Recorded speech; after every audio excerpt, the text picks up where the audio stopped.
So, Troy, this is a terrazzo floor that's gone bad, right? They tried to patch this one, but clearly the patching just didn't work out very well here. And they don't have enough money to come in and just demo this out and put in a whole new terrazzo floor. So, what options do they have here that we could really provide them? Sure.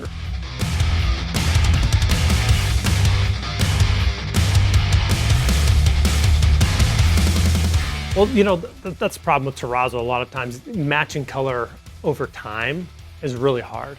So what's nice about our systems, we could actually come in with, let's say we're going to use a chip mimicking a terrazzo.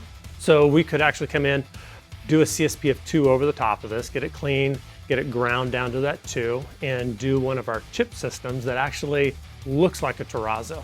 So simulated terrazzo for this. Yeah. Awesome. Very inexpensive. Cool, for a fraction of the price. Absolutely. Neat.